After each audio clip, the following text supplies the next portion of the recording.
نحمده ونصلي ونسلم على رسوله الكريم أما بعد فأعوذ بالله من الشيطان الرجيم بسم الله الرحمن الرحيم قال الله تبارك وتعالى في القرآن المجيد والفرقان الحميد إنا بلوناهم كما بلونا أصحاب الجنة صدق الله مولانا العظيم وصدق رسوله النبي الأمين الكريم ونحن على ذلك لمن الشاهدين والشاكرين والحمد لله رب العالمين۔ معزز سامعین اکرام، آئیے ہم اور آپ مل کر سب سے پہلے اپنے آقا و مولا حضور تاجدار مدینہ سرکار دو عالم حضور صلی اللہ تعالی علیہ وسلم کی بارگاہ بے کس پناہ میں عقیدت و محبت کے ساتھ درود پاک پڑھیں۔ اللہم صلی علی سیدنا مولانا محمد وعلی آل سیدنا محمد بارک وسلم۔ صلاۃ و سلام علیک یا رسول اللہ، صلاۃ و سلام علیک یا حبیب اللہ صلی اللہ تعالی علیہ وسلم۔ نبی اور آل نبی کی بارگاہ میں ایک دفعہ اور پڑھیں۔ اللہم صلی علی سیدنا مولانا محمد بارک وسلم۔ صلاۃ و سلام علیک یا رسول اللہ، صلاۃ و سلام علیک یا حبیب اللہ صلی اللہ تعالی علیہ وسلم۔ معزز سامعین کرام،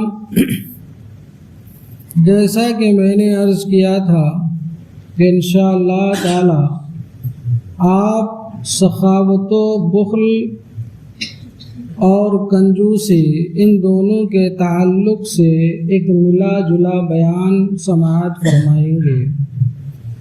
پچھلے ہفتہ آپ نے حضور نبی کریم صلی اللہ تعالی علیہ وسلم کے جود و سخا اور آپ کی کرم نوازی کے اوپر آپ نے سماعت فرمایا۔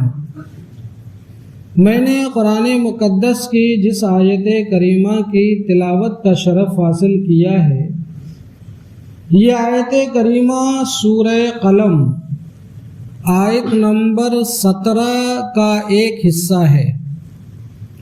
میں آپ سے گزارش کروں گا کہ اللہ توفیق دے تو قرآن مجید کی تلاوت فرمائیں، اس کا ترجمہ پڑھیں اور اس کی تفسیر بھی پڑھنے کی کوشش کریں۔ آج جو میں ابھی آپ کے سامنے عرض کرنے جا رہا ہوں، اگر آپ قرآن مجید کا صرف ترجمہ پڑھ لیں تو اس میں آپ کو یہ سارا واقعہ مل جائے گا کہ اللہ نے خود ہی بیان فرمایا ہے۔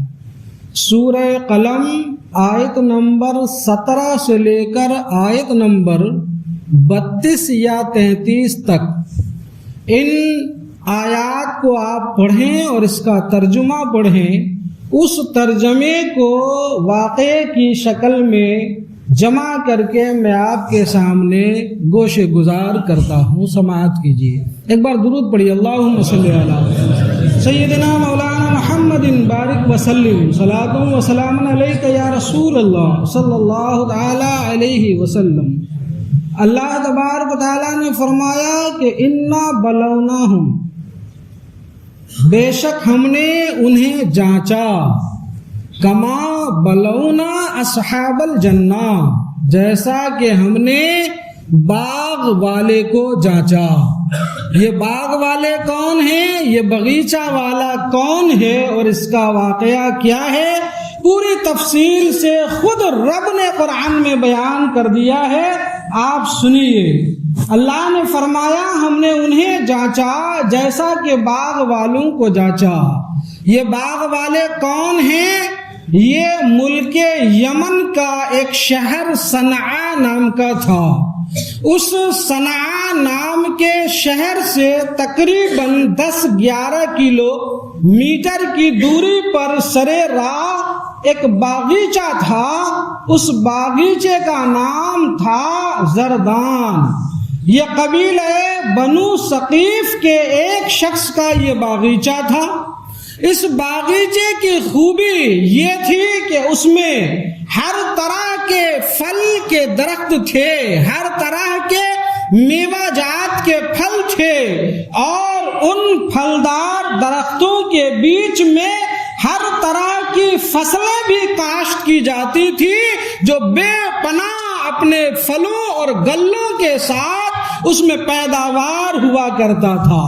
وہ صاحب باغیچہ جس سے انواع و اقسام کے پھل حاصل ہوتے، جس سے طرح طرح کے غلے حاصل ہوتے، وہ ان کے اہل و عیال کی خوشحالی کے لیے کافی ہوا کرتا تھا۔ اب اس صاحب باغیچہ، اس باغ والے کا طریقہ یہ تھا، اس کی عادت یہ تھی کہ وہ شخص اس باغیچے میں جو پھل خود سے درختوں سے جھڑ کر زمین پر گر جاتے، وہ سارا پھل غریبوں، محتاجوں اور فقیروں میں بانٹ دیا کرتا تھا۔ سبحان اللہ۔ اور اس کے علاوہ اس کی عادت یہ تھی کہ جب باغیچہ پھل لا کر پورا بھر جاتا اور اس کے پھل پک جاتے اور ایک دن اس کے پھل اتارنے کا وقت آتا تو وہ چاشت کے وقت، یعنی آج کے دور ٹائم کے حساب سے آپ اندازہ لگا لیں، تقریباً 9-10 بجے کے دن، جب دن چڑھ جائے، اجالا پھیل جائے، دنیا میں گہما گہمی ہونے لگے، تو باعلان فقراء، مساکین، ضرورت مندوں میں اعلان کرواتا اور اپنے کاریگروں کو، اپنے مزدوروں کو ساتھ لیتا اور باغیچے جاتا۔ باغیچے جا کر یہ کرتا، آپ نے بھی دیکھا ہوگا کہ جب پھل اتارنا ہوتا تو ایک چادر اور بستر بچھا دیتا یا ٹہنیوں کے نیچے لٹکا دیتا تاکہ درخت پھل گر کر زمین سے ٹکرا کر کوئی نقصان نہ ہو جائے چوٹ کھا کر، تو بستر لگا دیتا، چادر پھیلا دیتا اور اس باغیچے کے درختوں کے پھل اتارے جاتے۔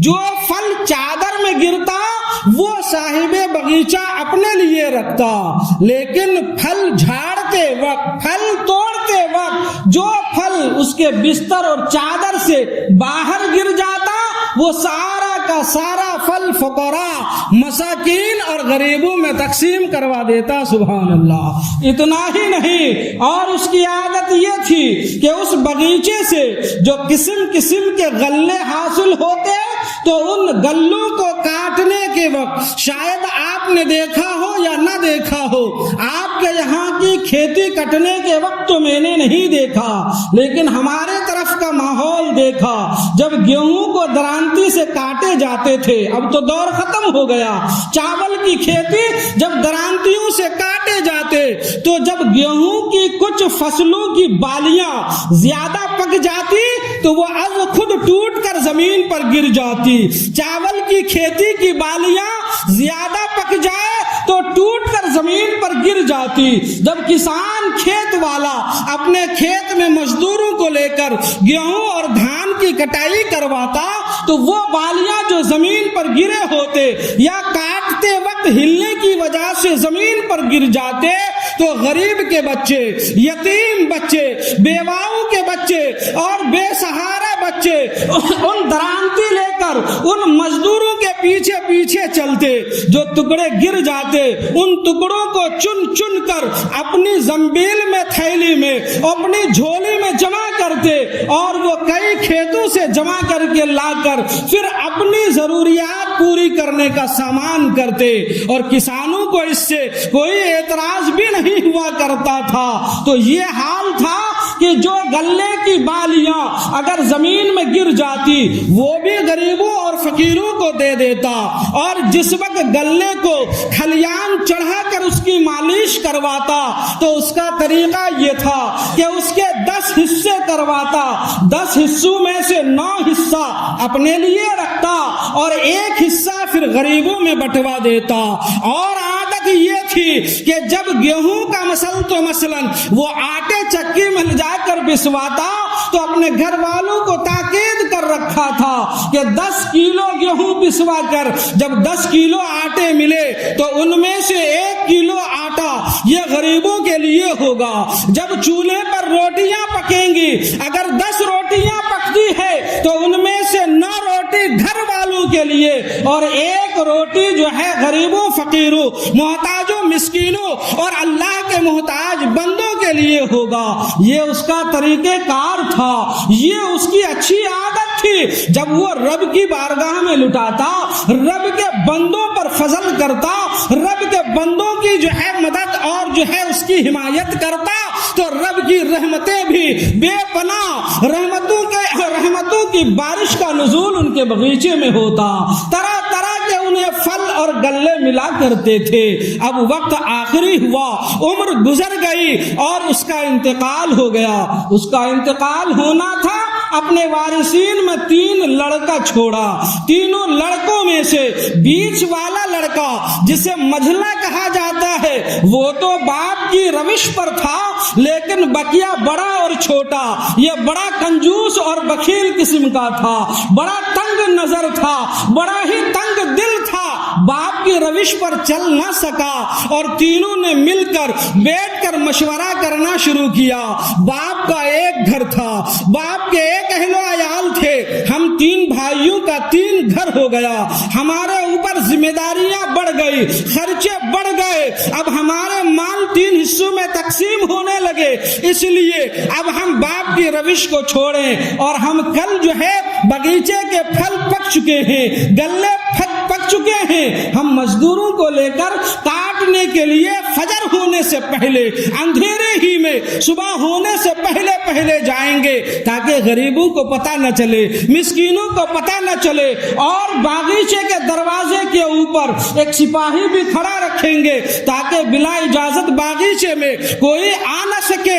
یہ مشورہ کیا اور مشورہ کر کے سو گیا، جبکہ اس کے مجھلے بھائی نے کہا یہ نہ کرو، باپ کی جو روش تھی، باپ کا جو طریقہ تھا، ہم اسی طریقے پر عمل کریں گے، رب کی رحمتیں ہوگی اور رب نعمتیں ہمیں عطا فرمائے گا، لیکن نہیں مانے۔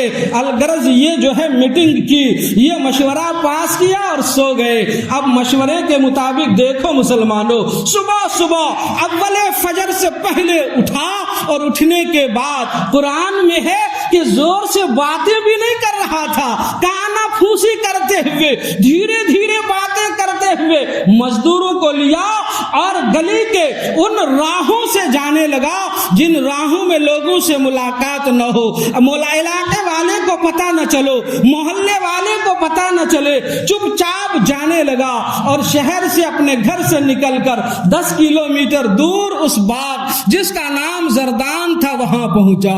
اللہ اکبر! ادھر تو یہ اللہ کے بندوں پر لٹانے سے کنجوسی کی میٹنگیں کر رہا تھا۔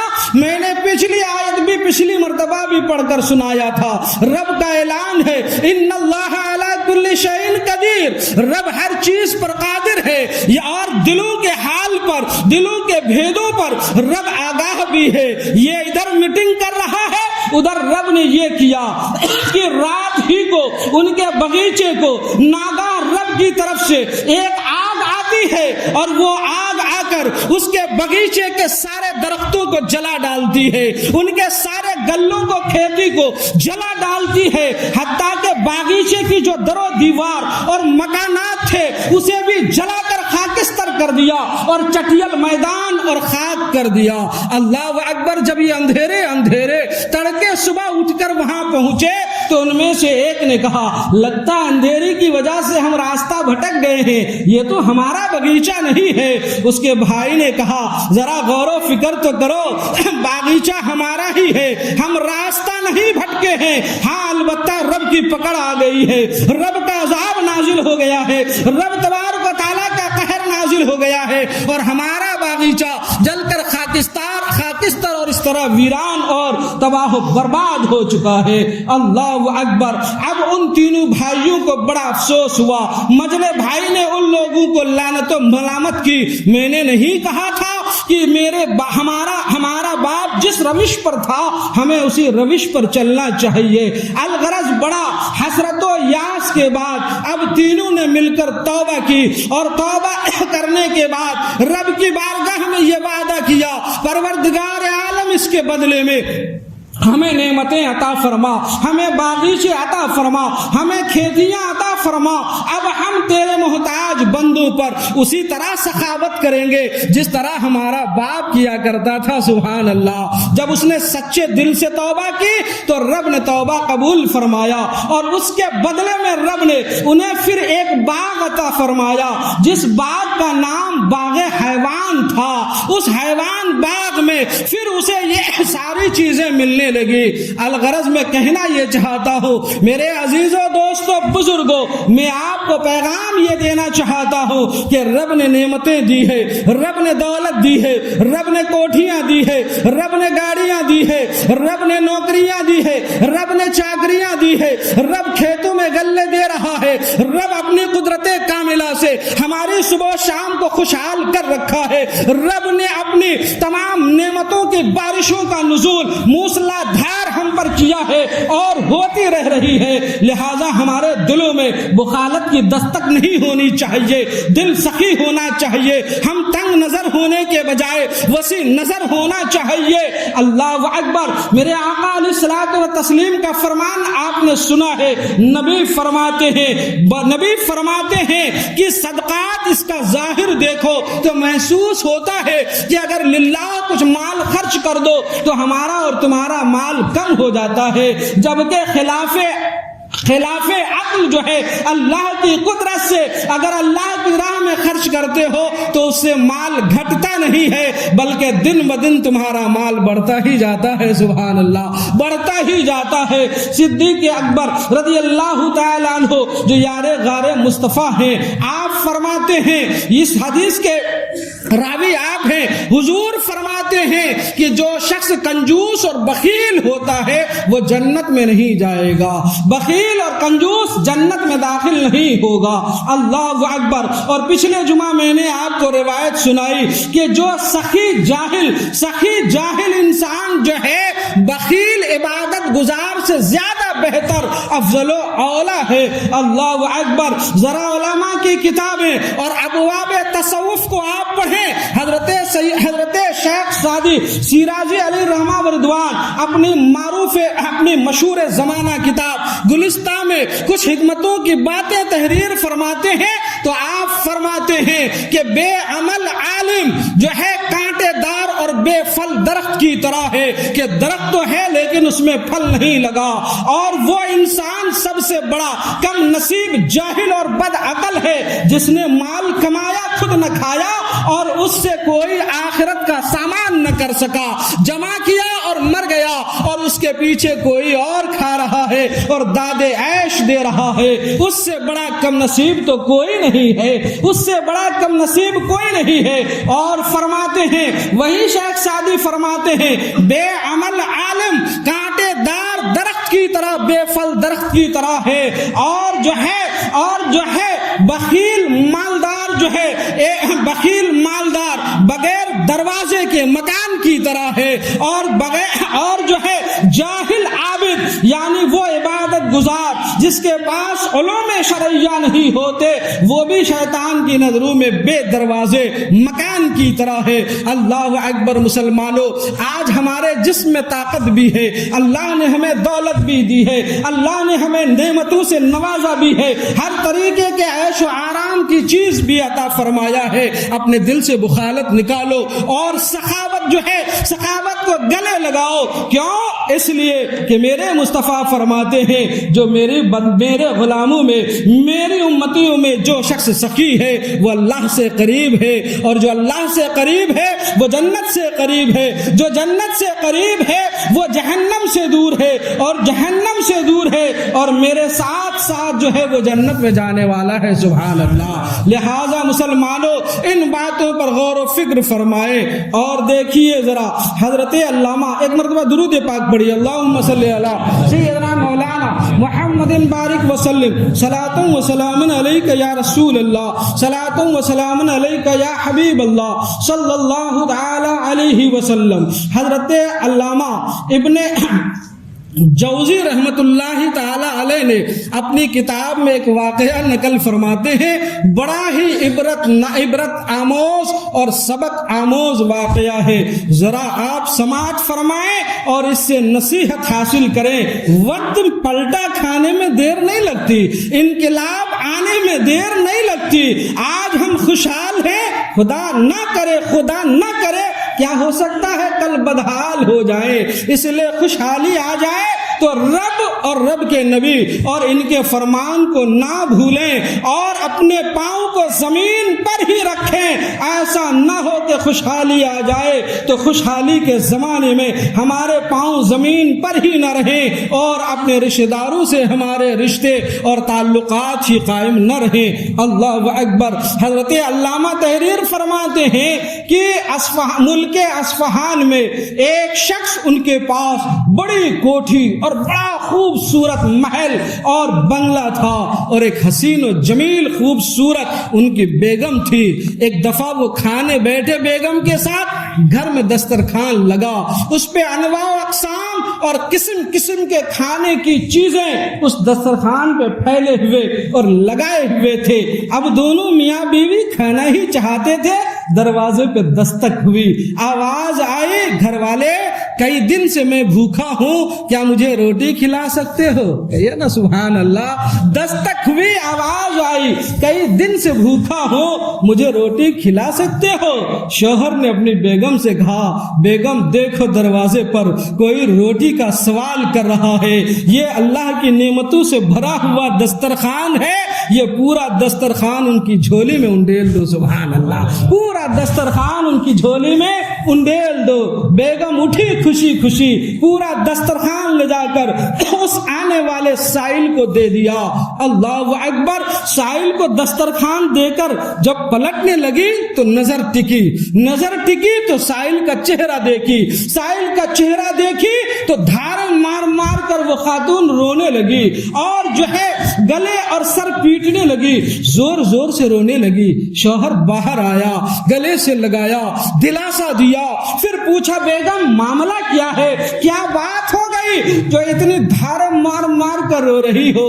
اس بیگم نے کہا اپنے شوہر سے، میں نے یہ سائل کا چہرہ دیکھ کر میرا کلیجہ منہ کو آ گیا، اس لیے میں رو رہی ہوں۔ کا بات کیا ہے؟ کا ایک حیرت انگیز بات بتاؤں؟ کا بتاؤ۔ یہ مانگنے والا، یہ سائل جو ہمارے دروازے پر کھڑا ہے، یہ کوئی عام آدمی نہیں، اس سے پہلے اس شہر کا سب سے بڑا مالدار آدمی تھا اور کچھ سالوں پہلے میں اسی شخص کی بیگم اور بیوی ہوا کرتی تھی۔ اللہ اکبر۔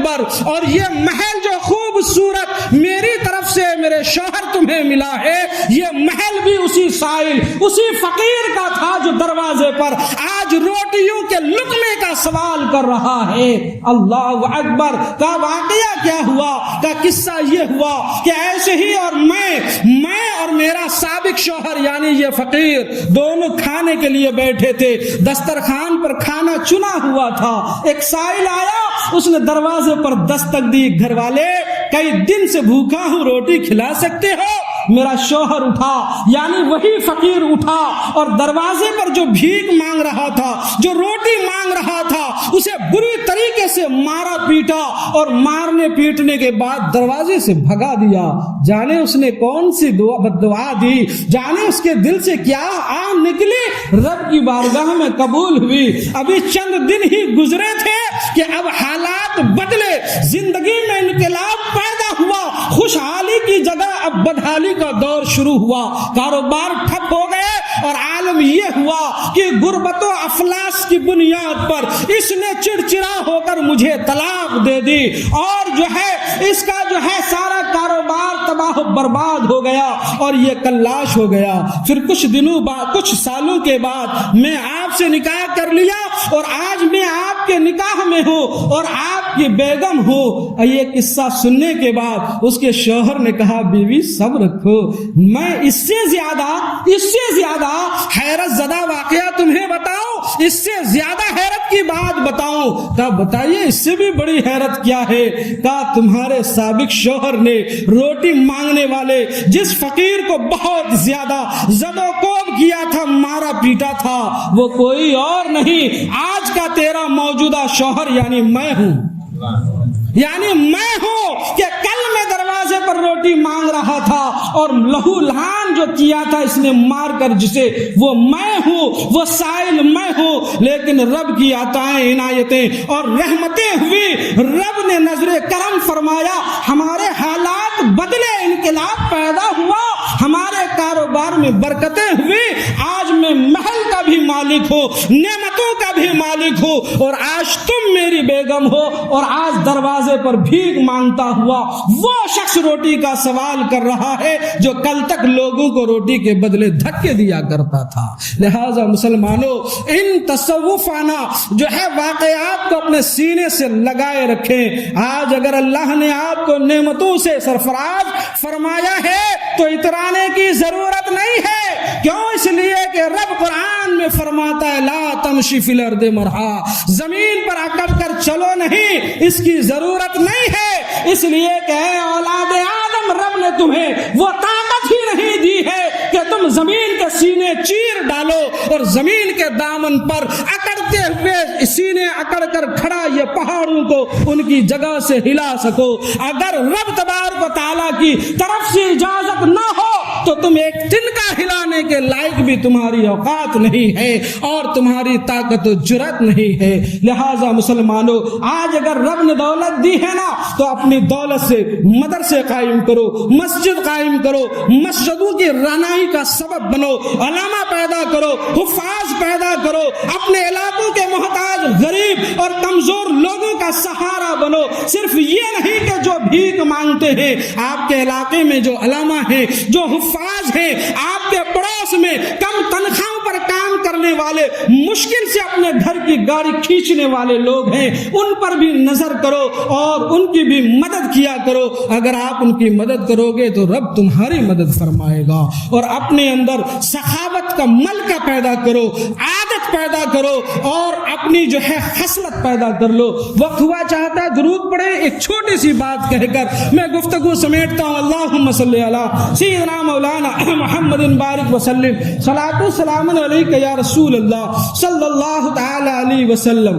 ہے تو قصہ لیکن بڑا دلچسپ ہے اور بڑا سبق آموز ہے، آپ اپنے اندر عادت پیدا کریں۔ تصوف کی کتابوں میں ایک واقعہ ملتا ہے کہ ایک شخص، ایک بادشاہ تھا، بڑا سخی تھا، اس کی عادت تھی سخاوت کرنا۔ بڑے لوگوں کی عادت بھی ہوتی ہے سخاوت کرنا، لوگوں کو داد و دہیش کرنا، دینا، عادت تھی اس کی سخاوت کی۔ ایک دفعہ جو ہے ایک شخص سے، ایک ماہی گیر سے، مچھیرے سے، مچھلی پکڑنے والے سے کہا مجھے مچھلیوں کی ضرورت ہے، کچھ مچھلیاں لا کر مجھے دینا۔ 1 منٹ کی اجازت ہے یا اگلے جمعے تک؟ 1 منٹ میں انشاءاللہ ایک بار درود پڑھ لیا۔ اللہم صلی علی سیدنا مولانا محمد بارک وسلم، صلاۃ والسلام علیک یا رسول اللہ صلی اللہ تعالی علیہ وسلم۔ مچھرے سے کہا مچھلی لا دو، کہا ٹھیک ہے۔ اس نے مچھلی پکڑی، بادشاہ کے پاس لے آیا، مچھلی بڑی اچھی تھی، بادشاہ خوش ہو گیا، اسے 200 درہم دیا۔ مچھلی کی قیمت بہت کم تھی لیکن 200 درہم دیا۔ بیوی اس کی بڑی کنجوس اور نالائقہ تھی، بادشاہ کے کان کے پیچھے آ کر کہنے لگی یہ کیا بیوقوفی ہے، لٹائے جا رہے، 200 درہم دے دیا، 5 درہم کی مچھلی تھی، 200 درہم دے دیا۔ بادشاہ نے کہا کہ میں بادشاہ ہوں، دے دیا، پہلے واپس لیجئے۔ کہا کیا کہہ رہی ہو، دینے کے بعد بادشاہ واپس لیتا ہے، یہ میری شان نہیں ہے، چلو جانے دو۔ کہا میں طریقہ بتاتی ہوں۔ کہا بتاؤ۔ کہا اس کو بلاؤ اور اس سے پوچھو کہ مچھلی نر تھی کہ مادہ۔ نر مادہ سمجھتے ہیں نا، مذکر اور مؤنث، نر تھی کہ مادہ۔ اگر کہے نر تو کہیے مجھے مادہ چاہیے، اگر کہے کہ مادہ تو مجھے نر چاہیے۔ وہ پھنس جائے گا اور پیسے واپس لے لیجئے، مچھلی دے دیجئے۔ مجبور تھا بیچارہ، بیوی کے ہاتھ بہت لوگ مجبور ہوتے ہیں۔ بلایا اس کو، وہ مچھیرا بھی بڑا ہوشیار اور ذہین تھا، اس سے پوچھا کہ مچھلی تمہاری نر تھی کہ مادہ؟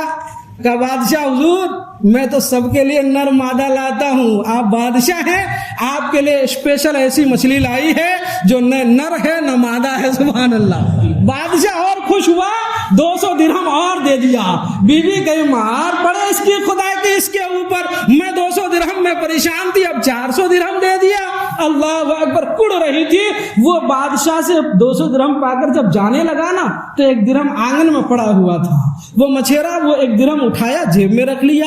بیوی دیکھ رہی تھی تو بادشاہ سے کہا دیکھو کتنا بڑا لالچی ہے, 400 درہم پا کر بھی اس کا پیٹ بھرا نہیں, اتنا بڑا لالچی ہے, لہذا اس کو بلوائیے اور اس سے 400 درہم واپس لے لیجئے. وہ 1 درہم پڑا تھا وہ بھی نہیں چھوڑا. بادشاہ مجبور پھر بلوایا, کہا مچھیرے سے پوچھا بھائی 400 درہم دیا تمہارا پیٹ نہیں بھرا, کہ 1 درہم پڑا تھا کہ اسے بھی اٹھا لیا. بڑا ہوشیار تھا. اس نے کہا بادشاہ سلامت, بات یہ نہیں ہے کہ میرا پیٹ نہیں بھرا, بات یہ ہے کہ اس سکے پر آپ کی تصویر چھپی ہے, کسی کا پاؤں پڑ جاتا تو آپ کی توہین ہوتی, اس لیے اٹھا کر میں نے جیب میں رکھ لیا. بادشاہ خوش ہوا اور 200 درہم دے دیا. سبحان اللہ. تو جہاں 200 دینے تھے اب 600 درہم پا گئے. کہنا یہ چاہتا ہوں کہ اپنے اندر سخاوت کی خصلت ڈال لیں, عبادت کرنے کی عادت ڈال لیں, وہ ملکہ پیدا کر لیں کہ کہنے کی ضرورت نہ پڑے, بلا کہے آپ کی طبیعت اس طرف مائل ہو جائے. سبحان اللہ. اللہ ہمیں کہنے اور سننے سے زیادہ عمل کی توفیق عطا فرمائے. استغفر اللہ ربی من کل ذنب و اتوب الیہ. السلام علیکم.